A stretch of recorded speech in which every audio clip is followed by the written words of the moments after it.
Colonel Sophia पर बयान के बाद एमपी के मंत्री विजय शाह की मुश्किलें बढ़ रही हैं। हाईकोर्ट ने इस मामले में स्वतः संज्ञान लिया और उसके कुछ ही घंटे बाद मंत्री विजय शाह पर केस दर्ज कर लिया गया। अब हाईकोर्ट के आदेश के खिलाफ विजय शाह ने सुप्रीम कोर्ट में अर्जी दी है। हालांकि अपने विवादित बयान पर विजय शाह ने माफी भी मांगी है।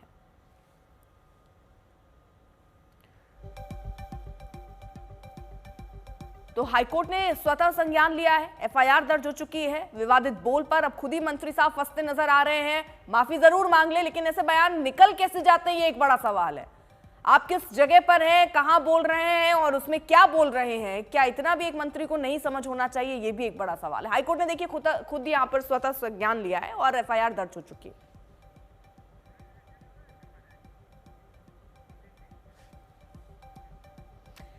अब जरा आपको ये भी सुनवा दें कि अपने बयान में विजय शाह ने कहा क्या था। और जिन्होंने हमारी बेटियों के सिंदूर उजाड़े थे, लोगों को हमने उन्हीं की बहन भेज करके उनकी ऐसी की तैसी करवाई। एक बार मोदी जी के लिए जोरदार ताली बजाएं। उन्होंने कपड़े उतार के हमारे हिंदुओं को मारा और मोदी जी ने उनकी बहन को उनकी ऐसी की तैसी करने हमारे जहाज से उनके घर आए कि तुमने हमारी बहनों को अगर विधवा किया है तो तुम्हारे समाज की बहन आके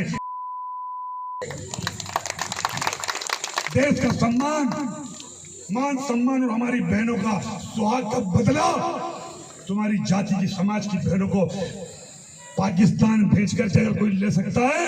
और उन्होंने कहा था घर में घुस के मारूंगा, घर में घुस जमीन के अंदर गाड़ दूंगा।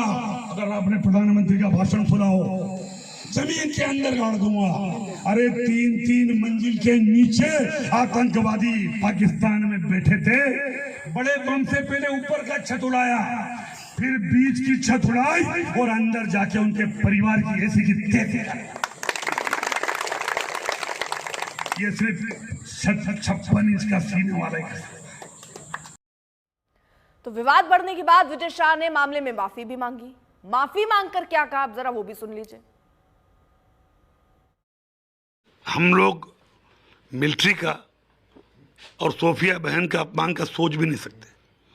हमारी बातों को और भावनाओं को तोड़ मरोड़ करके अगर कोई सोचता और देखता है तो उसकी बुद्धि को मैं प्रणाम करता हूँ। हमारी सगी बहन से ज़्यादा और जाति समाज से ऊपर उठ करके उन्होंने देश और समाज के लिए जो काम किया है उनको मैं सैल्यूट करता हूँ।